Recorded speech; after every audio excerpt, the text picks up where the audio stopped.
The ANC's founding fathers, Sol Msani, Josiah Gumede, John Dube, Pixlika Isa Kaseme, and Sol Plaatje.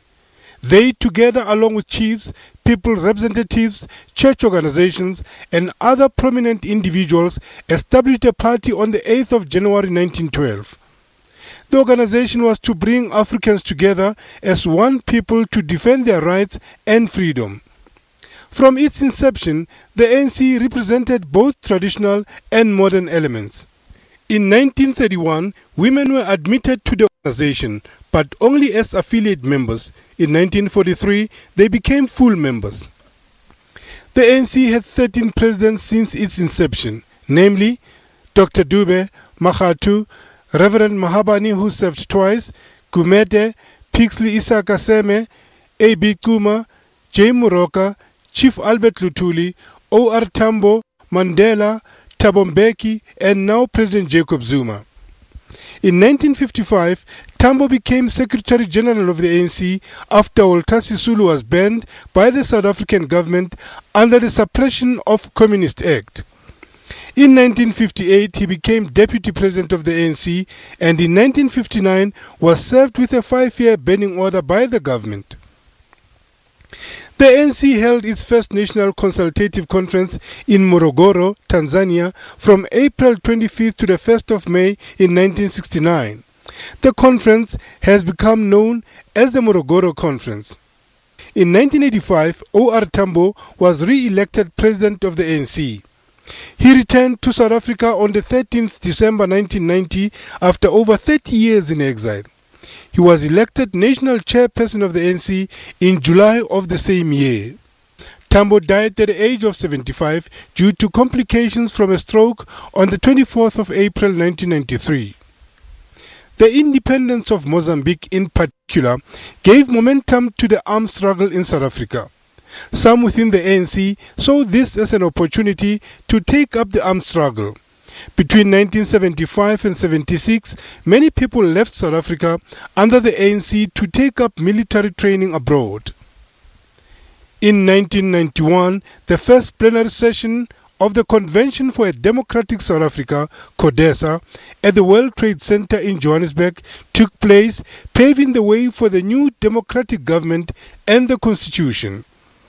About 228 delegates from 19 political parties attended and pledged their commitment to negotiations by signing the Declaration of Intent. The ANC is an equal partner and not simply an organization that is to be informed or consulted by the regime. We have asserted that everything should be done to build maximum unity. The ANC went on to win the elections, bring about the first democratic state. During this period, the ANC consolidated its hold on power, but also faced internal and external challenges. Mandela became the first president of a democratic South Africa and Thabo Mbeki his deputy. In 2005, during his presidency, Thabo Mbeki sacked his deputy, Jacob Zuma. This after Zuma was implicated in the corruption trial of his former financial advisor, Schabir Shaik.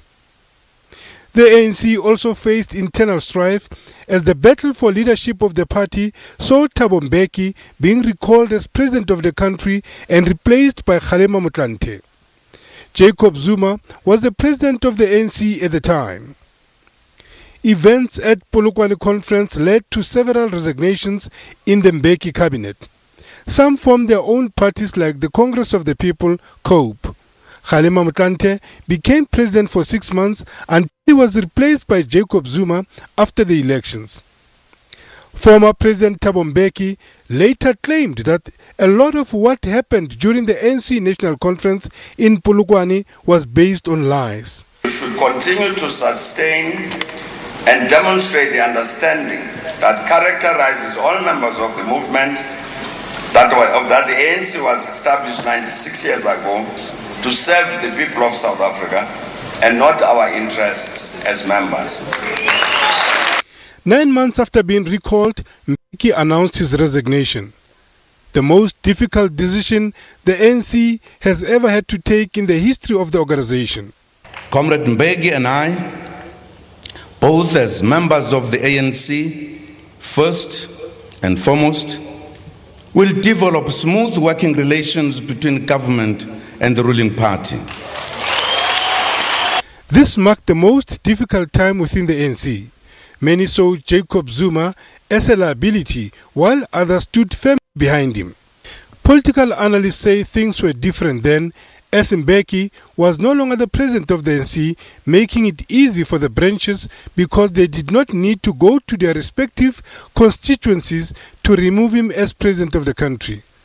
And today, the party finds itself at a similar crossroad. It's almost at its national elective conference to be held in December.